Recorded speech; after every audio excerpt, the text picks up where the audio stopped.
How's it going, guys? Jamie, how you doing, mate? How's it going? All good, all good.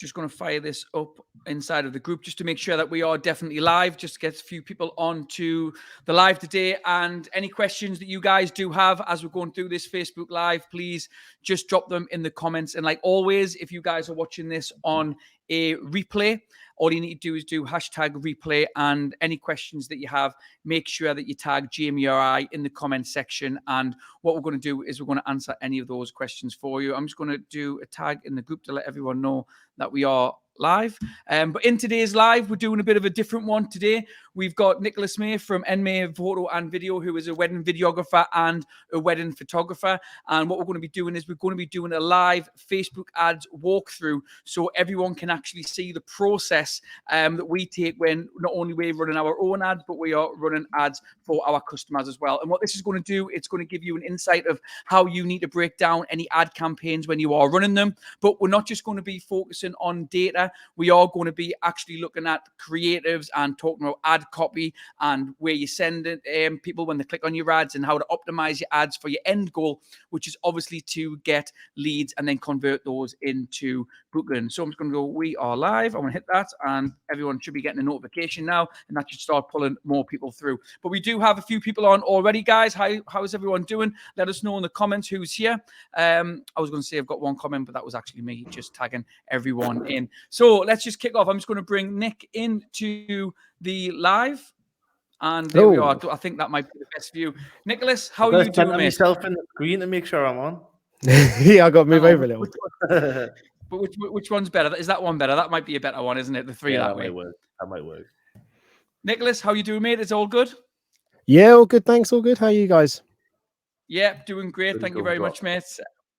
Just saying hi. A few people on. So hi, Damien. How you doing? Toyin, I think I'm saying that correctly. Hi, guys. And Nicholas is also on as well. Good morning. I think we're just into the afternoon.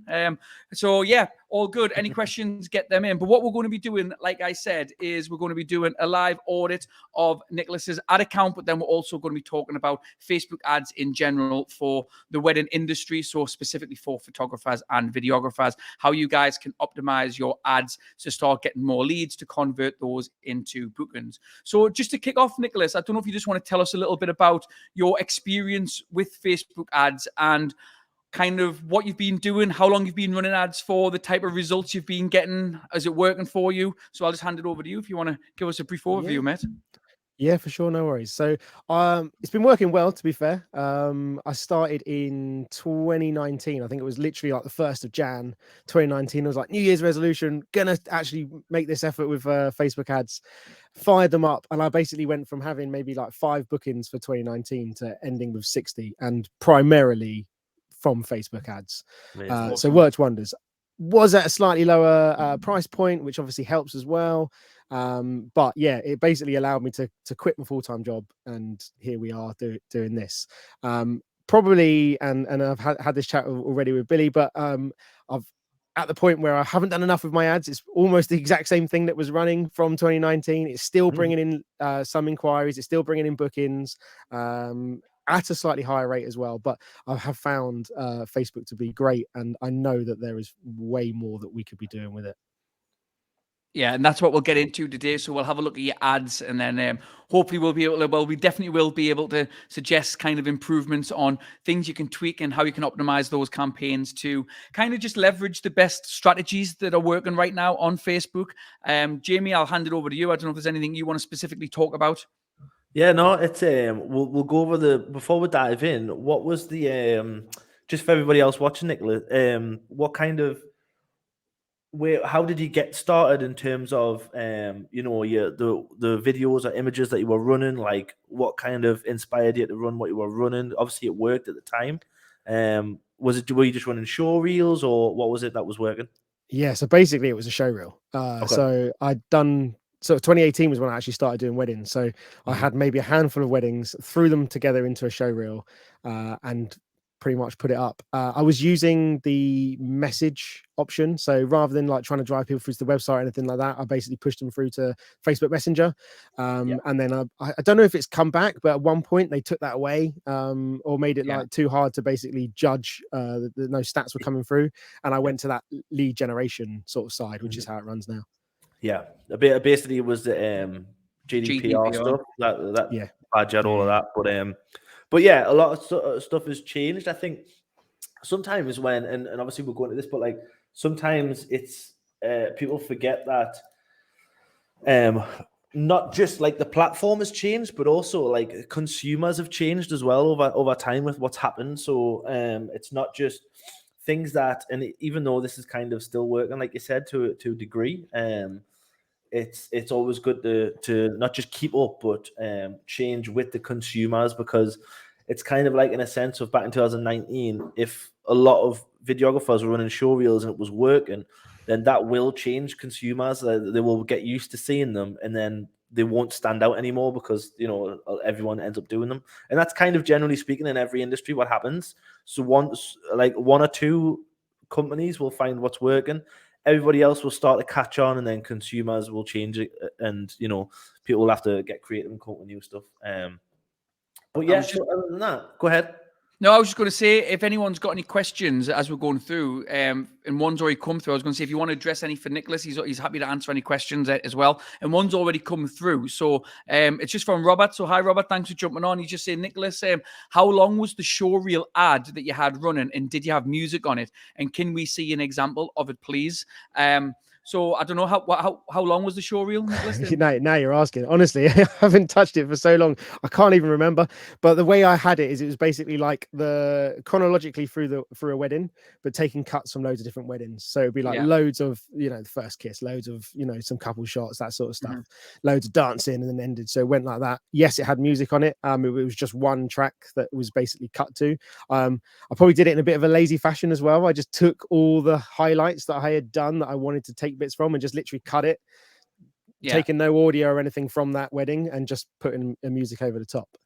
I don't necessarily think that's a lazy way of doing it. I mean, if you've already got the video edited anyway, it's like you've got it. You might as well speed up your workflow if you've got that. Because really, if you've got a highlights reel, generally speaking, that's going to have all of the best clips in anyway. So I would agree that when I'm cutting my content up, I do the exact same thing. I'll go to what I've already edited, then kind of pull all those clips into a show reel. Yeah, exactly. So yeah, any questions, guys? Get them in. Jamie, go for it. Yeah, let's just dive in. Should we jump in? Yeah, so what we'll do now is we're going to open up the performance and look at the ads manager from Nicholas's ads. So I'm just going to bring this onto the screen. You might have to just zoom. You might just have to zoom in a little bit on that again. I think it's a little bit, if you can, Nicholas, that would be great. Okay, so Jamie, do you just want to take over the ad account and then run us through this? Right, that's me moving things. So what Nicholas has got here, we've got this. What is running right now. And is this a newer ad, or because I know you said it'd been running since 2019? When did this one start? Yeah, so I restarted that one at some point in 2022. But it's basically the same ad that had been running for a long time. I haven't actually done a new reel. So it's okay. Right, so we've got I mean, the cost per lead what's showing there is great. Do you have any kind of any goals for your cost per lead, or what you're aiming for? What works for you? No, probably should, but no. In general, for a long time I kept more of an eye on it. It's gone up.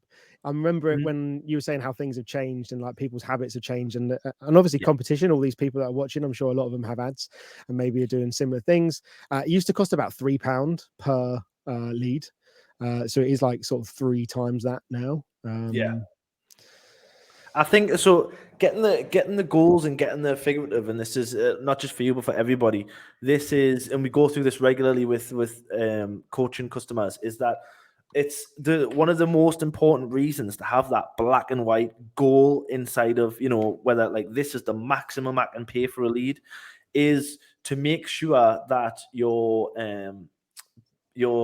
human side doesn't get in the way. So in the sense of, you know, trying to get feelings in the way of being like, oh, well, this is good. I just don't feel like it's doing this.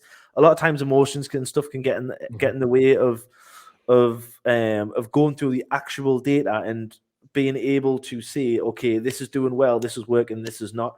The reason that's important is that because if you've got a £25 maximum cost per lead, it means that when you go from £10 a lead to £15 a lead, you don't have to worry and you can continue to spend more. It's not something that's going to halt you and hinder you or hold you back. So it's really important to get that.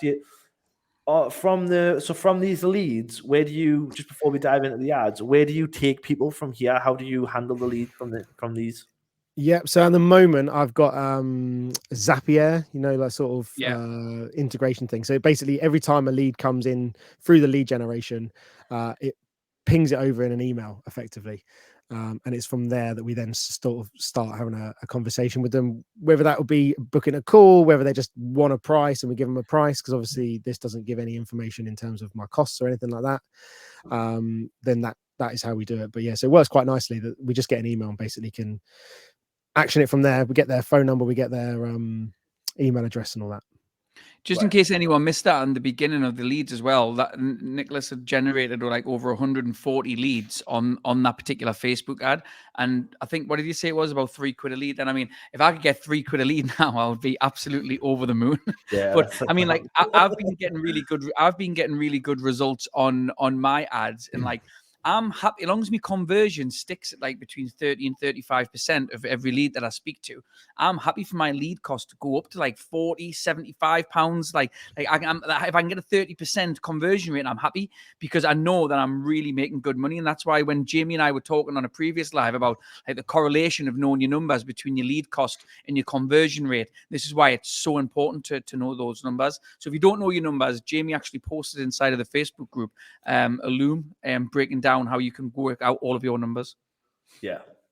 So now that we're in this side of this, we're going to stick to the video one that's spent the most. So these are two separate campaigns, and we'll get into the reasons and how things are spending and stuff like that. So this one here that we've got since January, we've got, let's go into the ad set section. So you're running the budget at the ad set level, because it's one ad, which is typical to kind of see, but at the moment it's not what we would recommend since things have changed.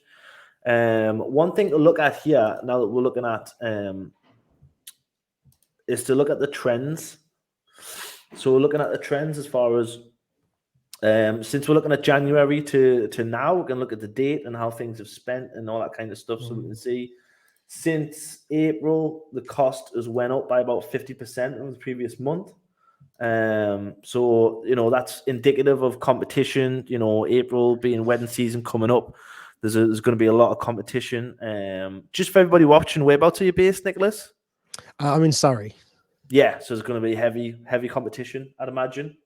And then if we just dive into the inside of this, the target and stuff like that, just to have a look at what you're doing here. So you're running your budget at £3 a day.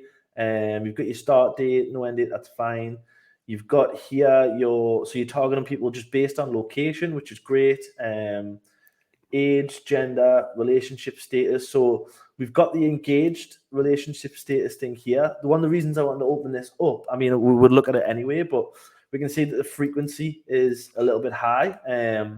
Which, generally speaking, I don't really care about frequency if we are getting a good lead price. £18. It's hard to determine if it's a good lead price for you because we don't know what kind of conversion rate you've got. So when you're talking about your leads, your next step when you're using Zapier and stuff like that, do you have roughly, just from the top of your head, what kind of conversion rate do you have as far as the leads that you get, turning them into conversations and into customers? Yeah, off the top of my head, I'll be putting numbers at random. But in general speaking, about 50% of our bookings now are like, we could pinpoint them to Facebook. But I would imagine more of them are from Facebook anyway that we just can't pinpoint. Yeah. Right. Okay. So it was about, how much did you say? About 50% of our business. So we're doing about 30 weddings a year. So call it 15 a year come from these Facebook ads. Okay. All right. Okay. Just going back a step, Jamie, there, because I was going to mention this. It was just a question there from yes, Robert. I was Oh, yeah, I was going to say that. What is Yeah, frequency? I don't know if you just want to explain that. Yeah, so frequency is how many times an individual person is seeing a ad. So it means that basically the two, and you'll see it, a lot of people get confused with impressions and reach as well. So reach is a singular person. Impressions is all impressions. So if one person sees an ad twice, the reach would be 1, the impressions would be 2. That makes sense. So basically, it is it's a calculation of reach and frequency is a calculation of impressions and reach, basically.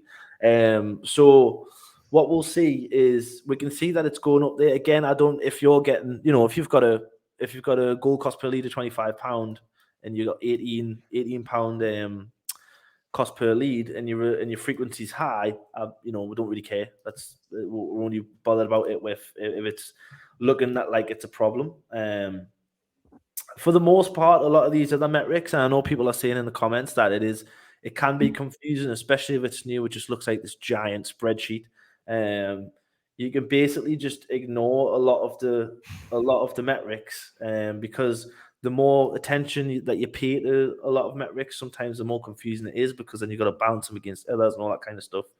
It also comes down to experience, though, as well, Jimmy. Once you've spent Yeah, when you're absolutely. running ads and you're spending more time inside of Ads Manager, like you just become more familiar. It's just about kind of getting the trenches and getting in the thick of things and start using it, start running ads, and then start looking at the data, and you will pick it up. But I understand why people think it's confusing to begin with. But we'll put some training inside of the group to help with that, so don't worry about that, Damien. 100%. I'm just going to remove some columns here just to. This is garbage. We'll just leave it at that for now. So, and for everybody else, so CPM here is cost per 1,000 impressions. So basically, the Facebook platform, or the Meta platform, I should say, it's an auction place, and based on what it deems as the estimated action rate, so what it calls the quality of your ad, how likely it is that the users that see your ad will have a positive experience, it will charge you based on that. So if you've got a high CPM and it seems to be getting higher, it means that Facebook is saying, we don't think that the quality is as good as it could be, so we're going to charge you more to be able to advertise your business in front of our users. So you can see that the CPM's going up here. Again, I would pay attention to it when it starts to become a problem. So like in here, we can see, if we're looking at since January, we're looking at the trends. We can see that cost per result is going up. CPM is also going up. Generally speaking, click-through rate is going down here. So we're seeing some signs to start to change things up. And you do in this ad, this is just at the ad set level here. I mean, we're going to see the same metrics because you've got one ad. Let's look at the video here now for people that were looking at. I think Robert asked this earlier on about looking at the creative. Yeah. So for the length of the video is 2 minutes 45. So for video length, it really depends on the quality of the video, and this like everybody watching this. Yes, shorter videos are preferred, but it's very much so because it's easier to create a more engaging short video than it is to create an engaging long video. One thing I would say here, Nicholas, is that it starts with like a logo, and again for this kind of video, which is like cinematic sort of style, that is the end result. It's not necessarily primed for social.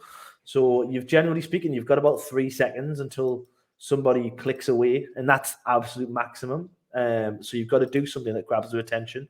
When you've just about got to the bride there, we use a metric called attention, which is a custom metric. I'm just going to make it for everybody to see here now. It'll take 2 seconds.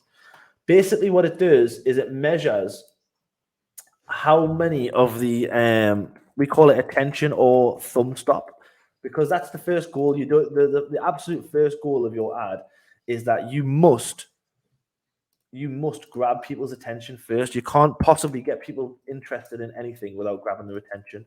So this is 3 second video plays divided by impressions. So this is going to tell you of the impressions that you are gaining, how many of those are stopping on the ad? I can't seem to get to the green button here. Can you press that for me? There we go.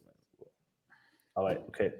So we've added that in the back end, so we can see 18%. So we can see that like 82% of people that this is served to aren't watching more than 3 seconds. Aren't even watching for 3 seconds, I should say. So they're watching 3 seconds or less. Yeah, so it's less than 3 seconds. So the first thing to do is to bump up that first 3 seconds and that attention grab. That you can also call it a hook rate. It's the visual hook that's going to keep people watching. So that's a really important thing to think about and think about moving forward. The other thing we do a lot of testing on that, Jamie, don't we? Like we do so much testing on our own ads, just actually specifically testing the first 3 seconds. Yeah, so we'll literally create one video and then change 3. So for example, for a customer, if we are doing, or one that we did this week, we've got a customer that sells like self-tanning products, like a luxury self-tanning products. So what we did is we made a video and we opened the first 3 seconds with 3 separate variations. So one was end results. So a woman all beautifully tanned. Another was the product. So literally just showing the bottle. And another was the application. So somebody literally applying the product. And of those 3, we'll test which one grabs the most attention and then go from there. And then for the like for the one that I've got running at the minute, and I think I've mentioned this one before, is when we do like the dad reveal where he walks in the room and sees the wedding dress for the first time. I'll do the video is exactly the same, but the first 3 seconds will change 3 times. So one will be a close up of the dad, one will be the close up of the bride, and then one will be a close up of them like cuddling or kissing with the both in the frame. And then we'll see which one grabs that attention in the first 3 seconds the best. But after 3 seconds, the rest of the video is exactly the same. Once we found out which out them 3 seconds, which one's the winner, we kill the other 2 ads and we only run the one that grabs the attention the most. Yeah, absolutely. The other thing to note here as well, Nicholas, is to make sure that you're running like a square video. So I know that, and this is a reason why I think, this is something for videographers to note. And I've said this before, the most common thing that kind of holds videographers back from getting success is the fact that they're too good at videography. Like they're really good videographers, like yourself, because I've watched this video. So it's really hard not to assume that your video will do better than a bit of social content. But it's not the case. It just doesn't work like that. But it's hard to accept because it's, videographers are doing it. 99% are doing it because they love it and they're passionate about it, and it's what they've wanted to do always. So it's really hard to kind of switch your thinking that way. But it is really important that you do that so that you can grab attention in the way that people are used to consuming videos on social media, Facebook, Instagram, and the like. So definitely start to chop things up. One thing that we do for Above the Action is that somebody, in order to view like a reel in this, somebody's got to be primed for it. So they've got to be ready to see it. And the most ready that they're going to be on social media is if they already know who you are. So what we'll do is we'll retarget people that have watched more than 10 seconds of other pieces of video content. So they know for a fact that they know who Above the Action is. They've probably been on the website and watched them again already anyway. So they've probably seen a show reel. But it's just kind of a reminder to get booked in, fill in the application if you haven't already. And then on the copy here, I can see short form copy, looking for wedding videography. Why not see if I'm available and get a quote? I'd be happy to discuss your big day and see if it might fit for you. So Billy's probably got a bit of a smirk because one of my, and it's no fault of your own, one of my biggest pet peeves is inside of this. So our job is when you're marketing, our job here is not to ask the question of why not. It's to give them a reason. You'll even, in fairness though, you'll even see big brands do like, why not visit our showroom? Why not do this? And it's like, no, if I'm the customer, it's like, no, like tell me why I need to. Like the answer is because I'm busy. Like everybody is busy. Absolutely everybody is busy. I've got, I've got a 1-year-old. I've got my own business. Like everybody is busy.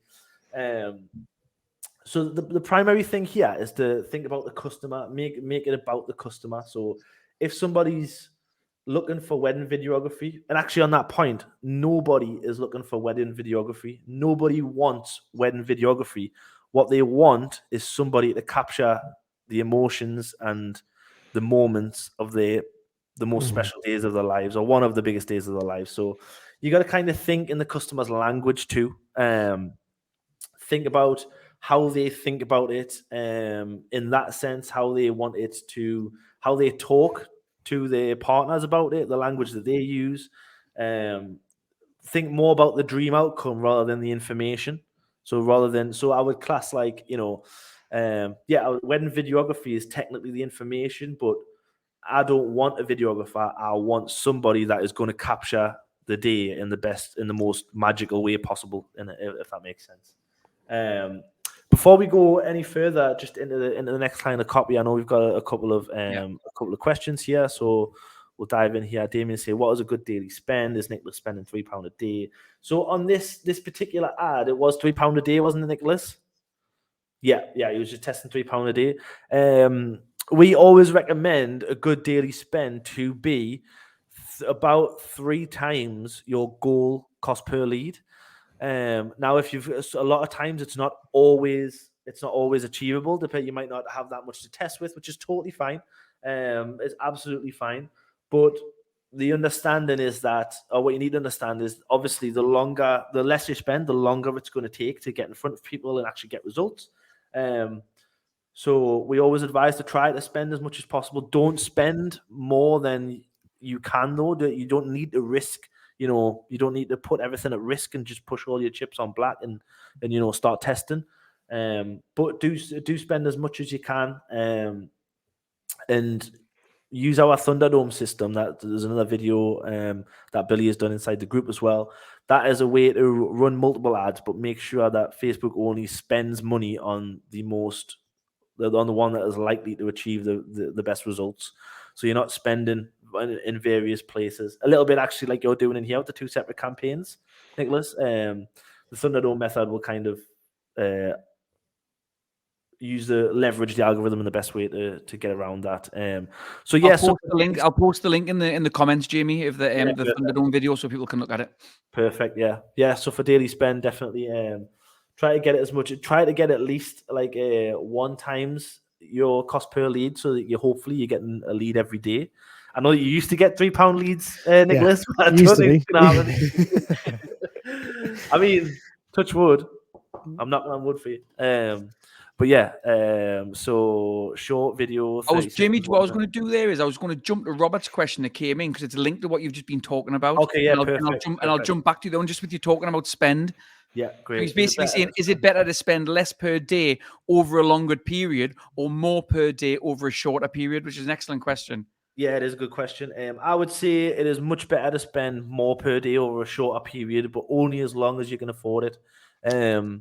You don't ever want to do something that you can't afford and put yourself in a risky position. But spend is data. Spend means data, so it means that you're going to get the most data back as quickly as you can. So it's a much better kind of way. And also, the longer that something plays out, the more that your emotions come into play, because sometimes it's easy to forget about spend being data, and you can just kind of forget about how much you're spending and just be like, well, it's been 2 weeks and I've only had this many leads. But spend changes that dynamic completely. If you're spending £100 per day and it's been 2 weeks, it's a lot better than spending £5 a day and being 2 weeks. Like, there should be a significant difference in results there. So always keep that in mind as well.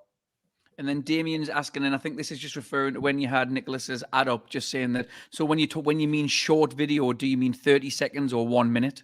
Yeah, up to 1 minute, I would say. Yeah. A lot of times you can do less than 30 seconds. You don't need to. So this is something to keep in mind as well. You don't need to stick to the framework of 30 seconds. You just need to keep it short enough to get your point across, get the concept over without dragging it out, basically. Yeah. So if it takes you 30 seconds to do that, great. If it takes you 15 seconds to do that, great. Test different lengths. That's the best option to test different lengths, isn't it? Yeah. But if you've got the budget, you can absolutely test it. Yeah. And then Damien's also asking, so square video, do you mean full screen on a phone size or an actual square? What I'll do, Damien, I'll tag you in a YouTube video that I've done about the workflow of creating the content, because I think I load up on there the aspect ratios. But obviously a square video. Jamie, when you said use square, were you talking about using a square but keeping the 16:9 in the middle with a title at the top, or just having a square video fully?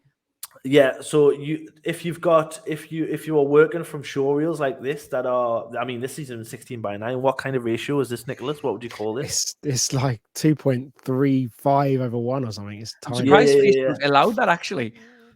Yeah. So they might not now. They did then. It's been there a while. Yeah. Yours has just got through the week. It's just hiding in the back somewhere. Yeah.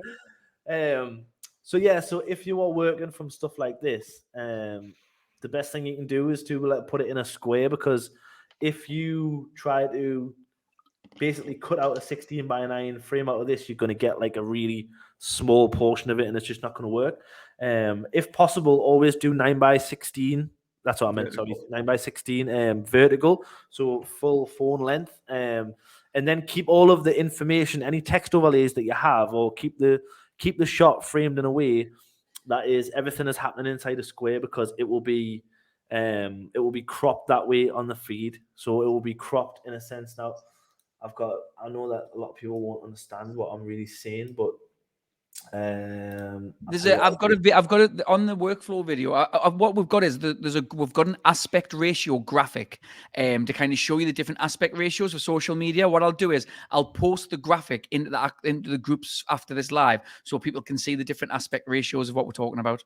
Yeah, absolutely. Okay.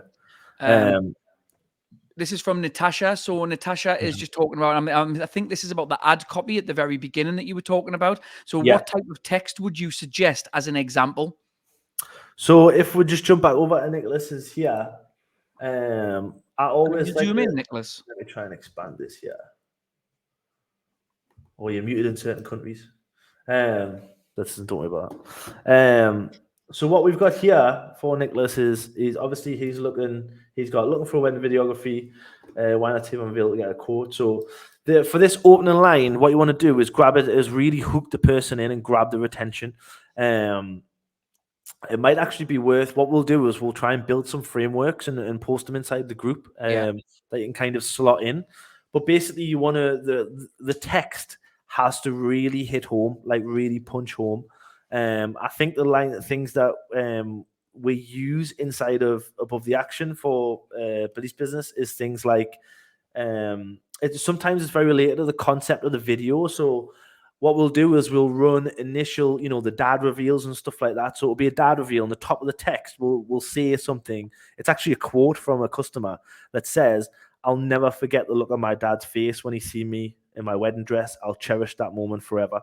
And so that's just an excerpt of one of the things that brides are looking for from their day. Brides who are lucky enough to still have the dads around and stuff like that. So that's one of the absolute most important memories that they want from that day. So we're kind of breaking that down and really hitting home. So what you want to do, and I'm sure, and brides that'll be on TikTok and stuff like that, they will absolutely be looking through wedding stuff, and they'll look at certain moments, and it'll get them all teary-eyed, and it'll kind of make them gulp a little bit, and it'll get them a little bit emotional. You want to grab their attention as powerfully as that. Just to back up what you're saying there, Jamie, right? Yeah. About them, I sent a little clip this morning, and if you want to see the clip that I sent, you can just go on Me Above the Action Facebook page, and I sent it to them on WhatsApp this morning, and I got a reply from on WhatsApp saying that's giving me goosebumps, reliving it all again, with a crying emoji, like the actual tear emoji in the heart, and that's the reaction that you want from when someone's looking at your ad. You want to put them in that moment for when they see it, and people will get that goosebump feeling, emotional feeling even when they're looking at someone else's wedding, because they'll picture themselves on their wedding day, and it's about painting that picture for them. This is why it's so important. Like, people think, oh, I'm just going to run Facebook ads and like do a show reel, which I've done before, and that's fine. But it's fine, and it's not like, and obviously, Nicholas, that worked before because you had 140 odd leads at £3 a lead, and you obviously always do what's working.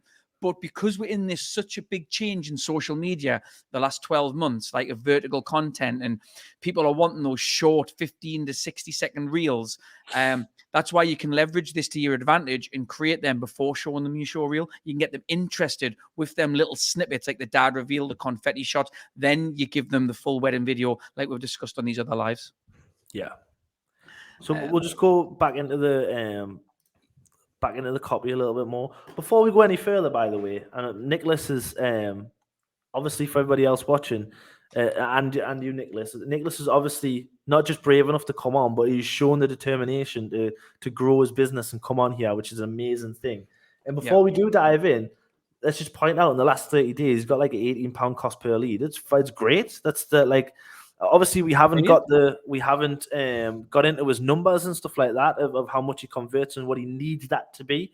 But I'd imagine it would be a lot more than that. I imagine he's probably sitting at about the maximum £30 to £40 cost per lead, so or even higher. So that's you are doing good. Sometimes when we're looking at things and breaking them down, it can be like we're not ripping you apart. We're just giving analyzing different bits.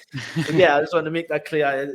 You are doing a really good job, mate. But, just before you go into the copy, Jamie, because we're just coming from the content section, can I just jump back to this question? Yes. Because this is a really this is from Rob. I think it was Rob who said it. Let's just double check.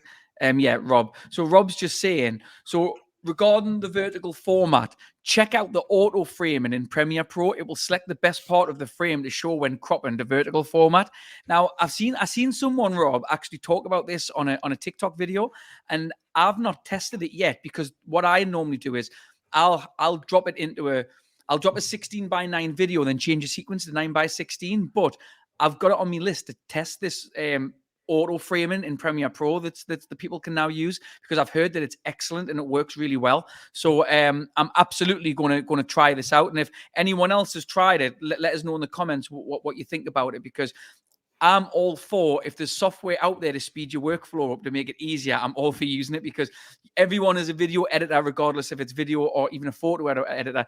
Your workflow can be massive and time is very tight, and it can take up a lot of your time getting into edits. So I'm going to check this out. So thanks for reminding us about that, Rob. But yeah, just jumping back into the question about the copy, Jamie, I'll just bring that back on the screen for you, mate. Yeah, that whole Premiere Pro conversation's like being in a international French meeting, or so, like just a world meeting. You know what you're talking about. Jamie's the absolute social media ad specialist. He's not in the wedding industry like me. So yeah, Jamie's the expert on ads. Yeah, I'm the marketing guy. I don't know about all these ratios and all this gibberish. But yeah, so for this year, so we notice one of the things, Nicholas, is to try and focus on making it about the customer. This is a super common thing. So, but this is almost about you. So it's why not see if I'm available. I'd be happy to discuss your big day. So make it. I would make it from a point of view of, and this is the way to kind of. It's always best to get something written down and then go from there. So looking for wedding videography, really break down what that means. So when we do that, we will come to the end solution of what does wedding videography mean for that person. It means being able to capture the most magical moments, the best moments, the most emotional moments of the big day. Well, what does that mean? Well, it means capturing the dad reveal, capturing the fireworks, capturing the groom's first look when he turns and sees the bride. All of the stuff that you can easily find on just doing a little bit of research on TikTok, which is just look and see which videos have got the most views. Have got the highest views. You'll be able to see they've got the highest views and the most interaction, because that's what people want from their big day. That's what people want to see. So you can start to break that down inside of your ads, and you can do what we do is we take those moments and run them individually, like separately as a concept, so that when people are seeing, they're not just seeing one ad from Above the Action wedding films, they're seeing multiple. And it's not just showing them multiple concepts, but it's building a relationship, building authority and competency that the videographer that they're seeing can achieve what they want, because it's shown that we've done it before.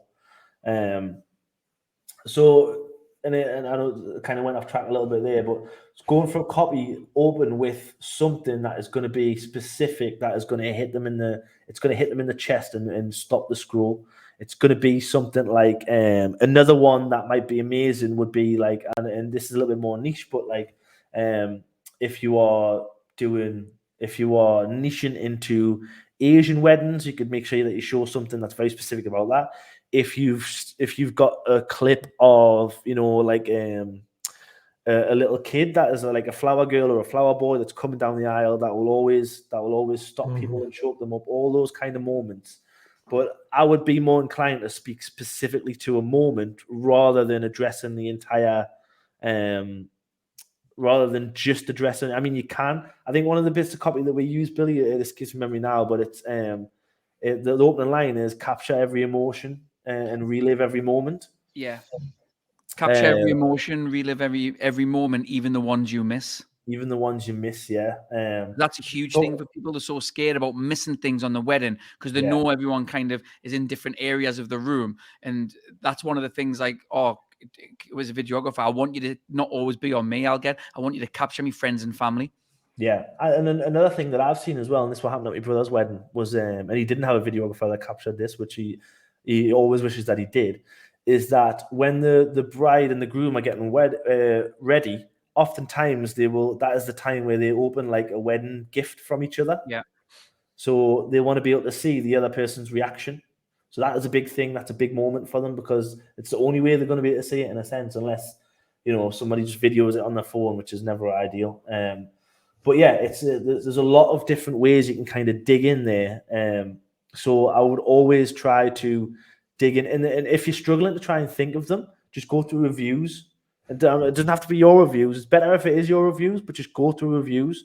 You can go to think of the most popular either competitors or just people that you know in the industry, generally speaking, and just dive into them.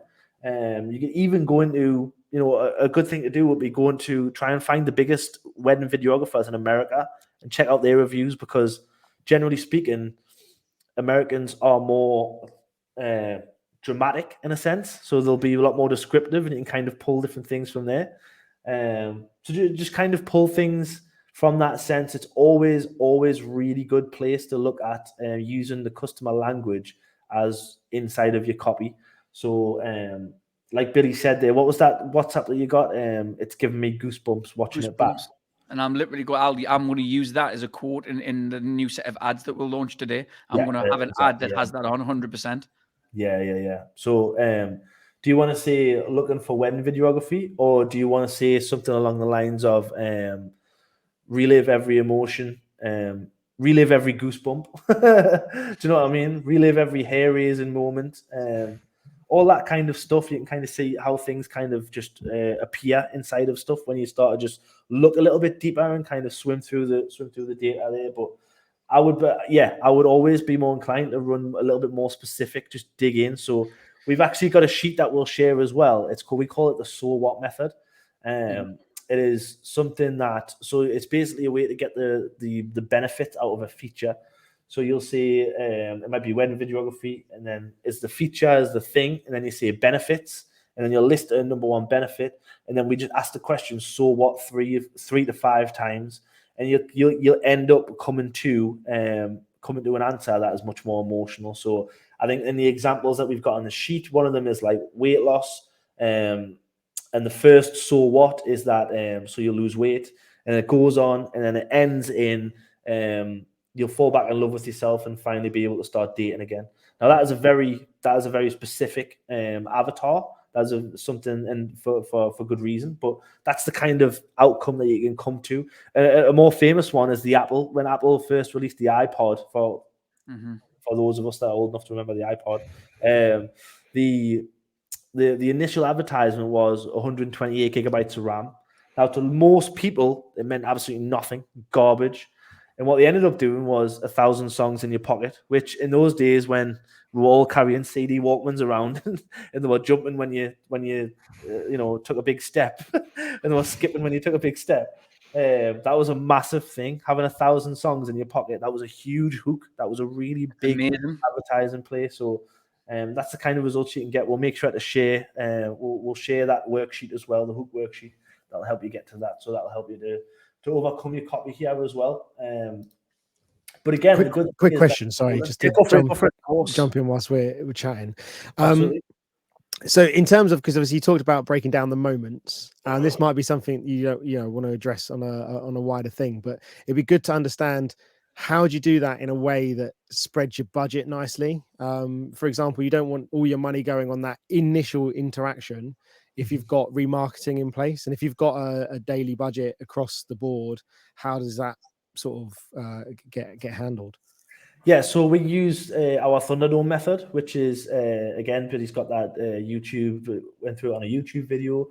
And we've developed it for very much, it's been developed to leverage the algorithm. Now, using this method, we've actually spent, and this isn't common whatsoever, but we're about 2 weeks away from breaking through $1 million spend on one campaign, which is pretty unheard of. And what it does is that it uses dynamic creatives. And when you put, so you in your examples here, you got the budget at the ad set level. What we do is we take the budget and put it at the campaign level. It's called Advantage Campaign Budget. It used to be called Campaign Budget Optimization. It's now called Advantage Campaign Budget, which is a quick lesson in copywriting, by the way. They've changed it from Campaign Budget Optimization, which is a feature, to Advantage Campaign Budget, which is a benefit. It's a little quick lesson in copywriting the Facebook will give everyone there. But yeah, so when you do that, it basically, what happens is the algorithm spends on which ad set is likely to get the best performance based on its estimated action rate. So what that means is we can set up ad sets with broad targeting, and we can basically just set up those ad sets by concept. So you can have 3 ad sets as an example, and you can see one ad set is the dad reveal, another ad set is the, coming down the aisle, another ad set is whatever. But the budget is set at the campaign level, so it's going to optimize for whichever concept is getting the best results or is likely to get the best results based on the estimated action rate, which takes into account the copy that you're using and the words that you're using, the video itself, and when the video / image, whatever it is. There was a time when Facebook's facial recognition was better than the FBI's software. So when I say it takes the estimated action rate, and what I mean is if I was to show you a list of everything, which I don't have, by the way, because they don't release it, but if you were to have a list of how it analyzes video footage, it would scare the living daylights out of you, because the technology is so advanced. It literally has trillions of data points that it does this on. So before you even launch an ad, once you've loaded it into there, it's already analyzing it, and it already knows out of which ones is much more likely to get a better result based on who you're looking to go after. So that's kind of how to set that up. And again, Billy's got to put a comment there, a link in the comments there to the Thunderdome method, which is a tutorial on how to set that up. Perfect. Lovely stuff. So if we jump back over to here, maybe this is better. That makes it a little bit bigger. So that's what I would advise for doing that. That's that video one. Again, I don't really want to go too much into other metrics because, and we can see there, like, since January, a lot of people would look, oh, your frequency is really high, but it's like, yeah, but your cost per result's really low, so nobody cares. So don't worry too much about lower level metrics like that. What's the main metrics, Jamie, that people should look for without going through all of them? Like, what's the top 3 or top 5 metrics that are important to, without, obviously, I know we've talked about this and you can go off into an absolute rabbit hole and a million different scenarios, but what's just the main ones for people getting started? Yeah, so I would say, I was thinking about this last night because there's a lot of, once you've gone past your cost per result, which is, in this case, is going to be cost per lead. Once you've gone past that, it can kind of depend. The next thing that you look at can depend on the thing before. That makes sense. But what I would be more inclined to look at is, actually, we'll just take a look at them here, and I'll tell you for reasons why. Is if I don't care. Just when Jamie's setting that up, if anyone's, what he's doing here is he's setting up custom columns to give us custom metrics that Facebook don't give us. But this is like useful data, or you can pull extra columns through and just to get to view the metrics that you want to look at. But if there's any of the custom the custom metrics that you want, like the scroll stop, the thumb stop, we've actually got a document as well that we'll be happy to share with people. If you are, it's only useful if you're running ads. Beforehand, it's no use whatsoever. But if you're at the stage of running ads, like Nicholas says, this document would be useful because it'll show you how to set up these custom metrics, like working out if people are actually stopping on your video or not. So we're happy to share that as well. Just let me know. Yeah. So for the time being here, what I want to look at is the cost per result, the amount spent, right? Because when you run a Thunderdome method, like we were saying there, I want to see which concept, which ad set. If there's good insight, if this was Thunderdome, there might be 2, 3, 4 different ad sets. I want to see which one is getting spend, because when you set that up, spend is performance, because it's going to spend on what is likely going to get the best performance. Because don't forget, for everybody watching as well, like Facebook are hoping to all that is heavenly that you run amazing ads. Their goal is exactly the same goal as you. Yeah. They want to be the best employee that you've ever had. They want to find your customers as best as they can, because it means you're going to give them more money to do so, to continue doing so. It's a service. They've absolutely got the same goal. I know people like to think that, they do some things to try and wangle extra money, but it just makes no sense. There isn't a long-term benefit in it whatsoever. So it's something to keep in mind. So spend is important. Obviously, your cost per result. Spend. I want to look at CPM, because I want to know what they are charging me. Whilst CPM isn't an actionable metric, you can't say, for example, like if your click-through rate is low, then I'd be inclined to look at the creative and the ad copy. If the attention is low, then it's definitely the first 3 seconds of the video itself. So those are like kind of point to actions. CPM doesn't point to a singular action, because it is an overall price that they're giving you. It's like I don't know if anybody has ever watched that show, like Porn Stars or any auction kind of thing, where something is judged on, somebody talking about the program that you sell stuff, by the way. Yeah. Yeah, I am. Yeah. The American, the pawn shop, PAWN. Just wanted to clear that up. Yeah. But yeah, so it's like that. What they'll look at your ad, the ad as a whole, and say, okay, we'll allow you to serve our customers for this price. We'll allow you to show your ad in front of our customers for this price. If they think it's really good, it's going to be a good experience, they're going to give you a cheaper price. If they think it's bad, it's going to be a bad experience, they're going to hike it all the way up. You can see CPMs around 20 to 30 pound, which is obviously less, which is obviously way more than you want. This is literally the cost for 1,000 impressions. M, by the way, CPM, M is the Roman numeral for 1,000. If a lot of people always wonder, cost per M, that makes no sense. It's cost per 1,000. M is the Roman numeral for 1,000.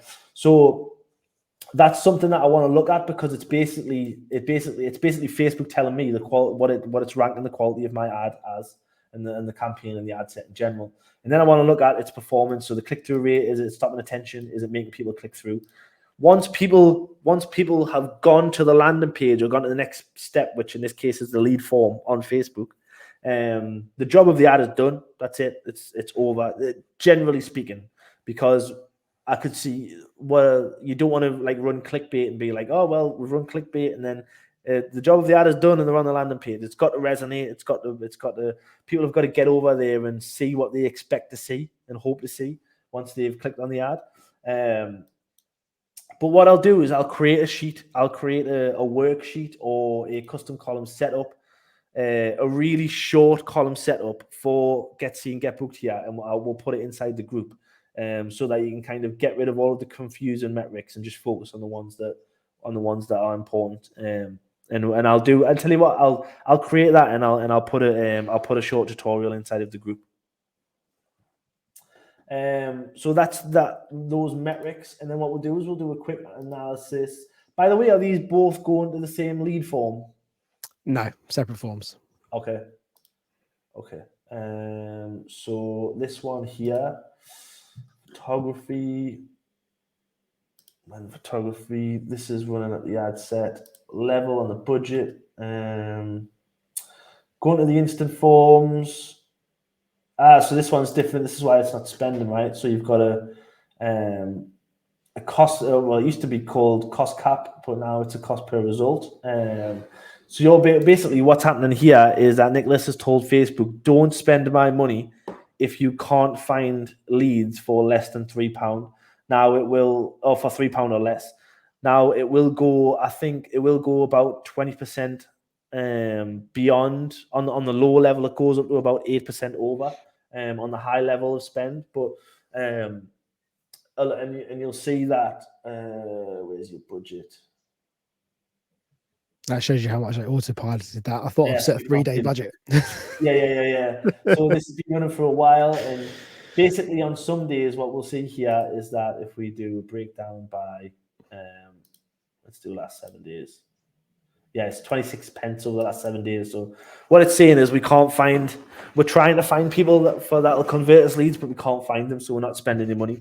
Now, a lot of times people will say like, well, this is an amazing strategy. I'll only spend money if I get leads. It can be, but it also means that you might never spend money.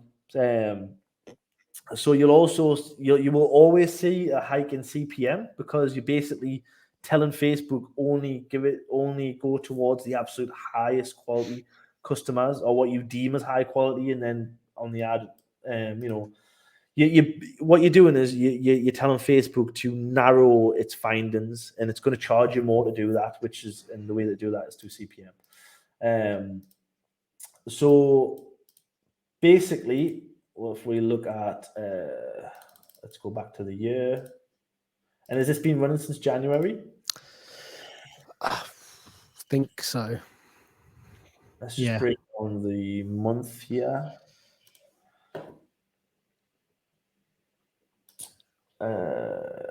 Yeah. So you spent. It's got one lead. Is that one lead in? Yeah, one lead in. So I think it was 2 in total, wasn't it? So 1 in May and 1 in January. January, yeah. So okay, so basically what you're doing there is that's the reason it's not spending anyway. We can see that if we dive in here, let's just make sure everything is. How is it basically just exactly the same as the rest of it? The same as, so you got a little bit less in terms of like this kind of looks different in terms of the targeting. I don't think there's as many selected areas, but have you just selected fewer and widened the area? Yeah, basically. Yeah. Okay, yeah. Just a tip on that, what you can do, you can save your location as well. So if you know you always want the same area, you can set it once, save the location, and then just always select it on your ads. Yeah. Okay. There's something as well actually that has been taken away from location. See this here, people living in. This is going away. This is why you can't select it. Nobody knows why, but it's been taken away from you. But yeah, so we've got that 23 to 40 women. Is that the same as the other ad set? Similar. I think the other one was 22 to 45 on age. Okay, so similar. Auto placements, which I love to see. That's fine. And then let's dive into the ad here. So we got a carousel ad.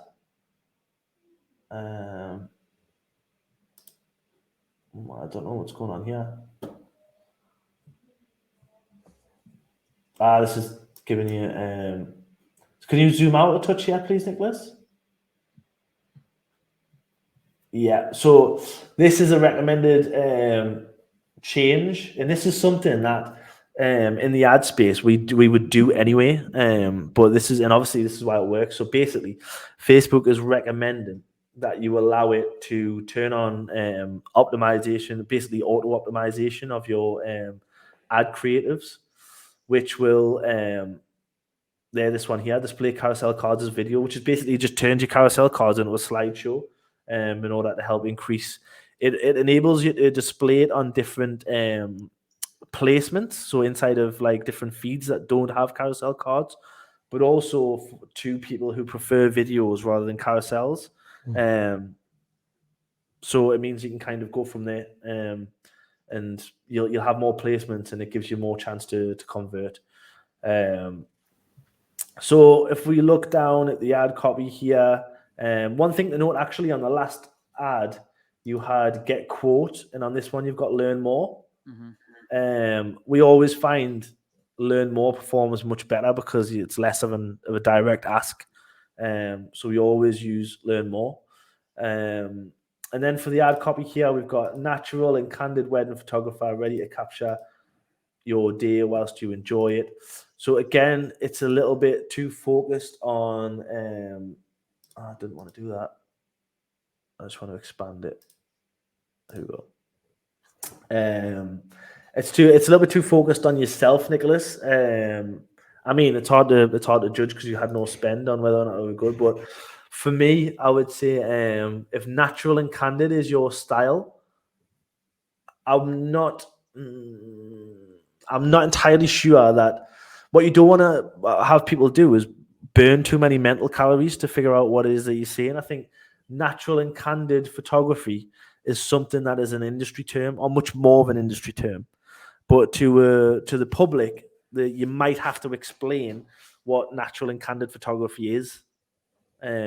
So just literally open that up, write it out, explain what it is, and go into a little bit more detail. What does natural and candid actually mean? Like, break that down in your copy, and you'll end up coming like using the hook worksheet as well. You'll come up with some good hooks to like capturing moments as they happen, like no pausing, no like pausing shots, like break it down that way. Yeah. Yeah, for sure. Okay, cool. Really capture your day whilst you enjoy it. Yeah. So just break it down a little bit more. But I like, obviously the actual photographs are really, really nice. And again, that's the other thing. Like the wedding, this group, like nobody has a problem with. A lot of times in other people that we coach and stuff, one of the biggest issues is finding good images or videos, whatever. There's not an issue with this group. Everybody has got amazing photos, amazing videos. It's just a case of framing them in the right, with the right context. So yeah, so you've got this. This all looks good.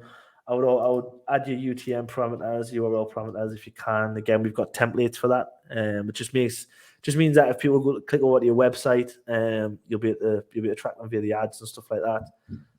We've got a location here, email. Yeah, so again, just adding a little bit of something here. One thing I always like to try and do is, and this is really important, thing for everybody, is when you've got headlines like this, or areas like this, and same for your website as well. If you kind of remove, if I just right click over your logo here and cover the name, right? Could this be anybody else? And the answer is yes, it's going to be absolutely anybody else whatsoever. So like, try and come up with some kind of text or some kind of copy that is going to really like put you into a market of one. It's much more difficult to do within the wedding industry, but a very simplified way, and just because it's simple doesn't mean it's easy, but a simple way to do it is to just write down in front of you your process. And let's say that you've got 5 steps to your process or a particular process. All you need to do is draw a box around it and give it a name. Now, other photographers and videographers might have a very similar or the same number of steps or whatever. But for example, if you call it I'm going to call it the NMA way, right? It's because the first thing that comes to my head. Nobody else has the NMA way, but it's the catalyst to delivering all of your customers the happy outcome that they dreamed of. And nobody else can do that. They can do it their own way, but nobody does it the NMA way. Amazing taglines, yeah. But yeah, so putting yourself, what that does is it removes competition. It actually can also remove the price element of things, so it can much more easily help you increase your prices because you've got this very particular thing that only you do. And this isn't you're not tricking people here. This is generally what happens. This is genuinely what goes on. You do it a very particular way. You've got your own processes, and you do them for a reason, because you know that they work and they deliver amazing results for your customers. So it's a really, really important thing to consider, but just making sure that you've got something on here that gives people a reason that they should not just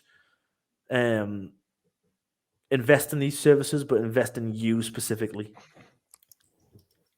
But yeah, other than that, I think what I would be doing is having a watch of the Thunderdome setup, the tutorial video, putting both of these ad sets inside of one campaign and letting Facebook decide which one is going to be the best one. One thing that we always tell people is that we're never going to outsmart the AI that Facebook deploys to find customers. It's absolutely impossible. Like 3 or 4 years ago, you could do certain tactical things inside of campaigns and try to force spend in various ways, but the AI is completely outsmarted itself. I mean, interests and lookalikes, half of the things don't even work inside the platform because it's outsmarted itself. So I would definitely deploy the Thunderdome and just let Facebook decide what is going to be the winning concept, what's going to get you the most leads at the best price, and also use that information to come up with new concepts. So, for example, if you get a dad reveal, a fireworks display, if you set up if you're just running, let's say you're running £20 a day and you're running 2 different concepts. And keep in mind however much your daily budget is. If you're running £20 a day, don't run 5 concepts. You might want to run 2, so you've got a test. But use that winning concept to then develop further concepts. So if you're going to do singular concepts and they start to work, you can be like, oh, right, now I can dive in all of the other concepts that I've got and then go into that way. So, kids coming down the aisle, throwing flowers, always kills it. The groom's first look, the bride coming down the aisle, all of those magical. It's actually, you'll find there's a pattern with every single bride and groom. They want the same stuff because they want that kind of. Everybody wants their wedding to be what's the film? Is it Crazy Rich Asians? Everybody wants that. Everybody wants the that. How they feel watching that film, that's how they want other people. They want to feel that way watching their own wedding, and also want other people to feel that way watching their wedding video. So that's a very important thing to keep in mind. But I would deploy the Thunderdome method and come up with those individual concepts. Really break down that copy. Go dive into the things that are going to grab people. You're not just going to grab their attention. You're going to grab the hearts in this instance. You're gonna pull on the emotions and just develop concepts that way. I think Billy's put a link, or we will put a link to the hook worksheet. And I'll do that after. I've just posted the YouTube video into the comments, but I'll post the resources that were discussed in after. Absolutely. But also, I think once you start getting things up and running as well, Nicholas, post your progress in the group, so not that everybody can keep up, but also that we can. And again, and this is what we're here for. You don't have to take this advice here and just run away with it and then go practice again.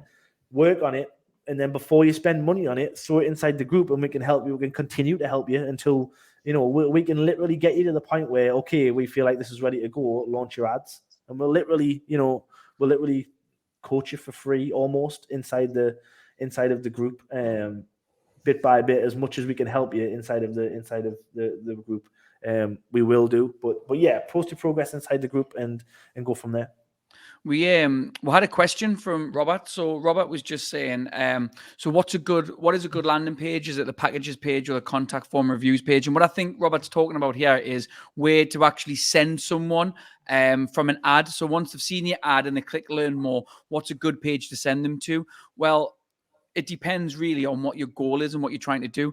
Nicholas and his ads there, he was actually sending them to a Facebook lead form. So when you click learn more or get a quote, whatever the buttons were, it loads up a form inside of Facebook, which is a strategy because Facebook have just updated all of the lead forms.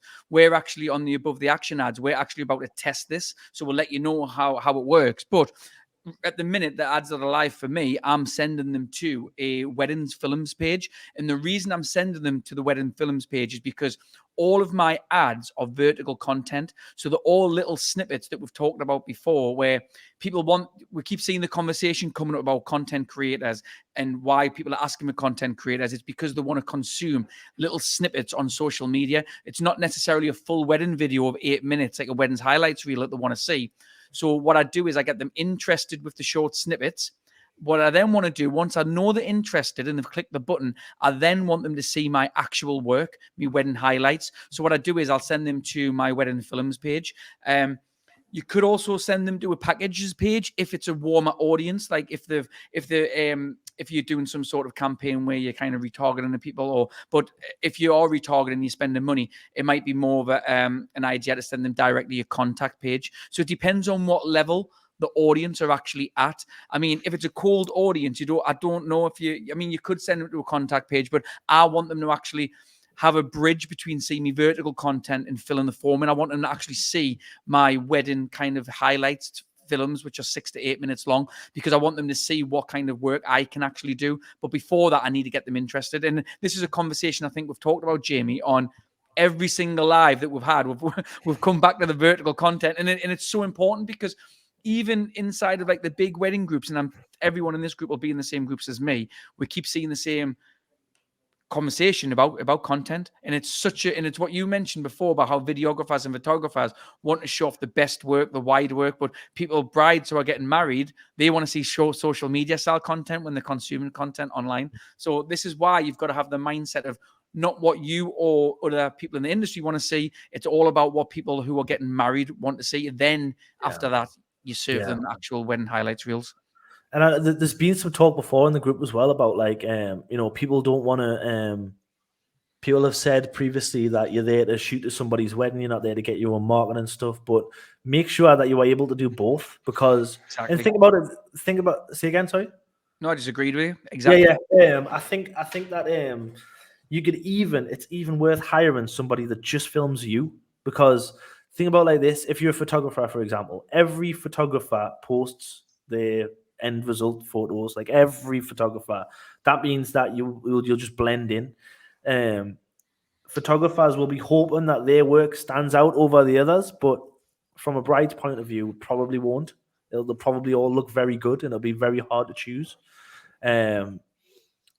But if you are able to show a short clip of somebody behind you showing you taking a photo, and then immediately cut to you showing the bride and groom on camera, and then the bride and groom getting choked up and being amazed by it before the edit, and that's straight away they've got it's a much stronger proof point, and then you can show it at the end. Think about like this as well, because me and Billy have discussed about it can be harder for photographers to have video ads as content, because they're not naturally shooting video, they're shooting photos. But something that I watch all the time, and everybody has seen them, I guarantee. You ever seen those videos of the street photographer who just wears a GoPro and he just stops people and starts taking photos, and then at the end of the video they see the end result? Just follow that framework and you'll be golden. You'll be absolutely golden. So you don't even need an extra person. If you're a photographer, strap a GoPro on you and then watch the footage after you've done the wedding, and then you'll be absolutely done. You don't even have to do anything else. Just put a GoPro on, film it for turn it on at the most important points when you're working, and then go through, and you'll be absolutely off to the races. You'll have the best ad content you could possibly have. I seen a really good, it was an organic post on TikTok. I was just doing some research yesterday, looking at what wedding videos were trending. And there was someone who shows, they'll go like this with a phone. This is what your wedding looks like from a phone. And then the cut to now this is what it looks like from a professional video.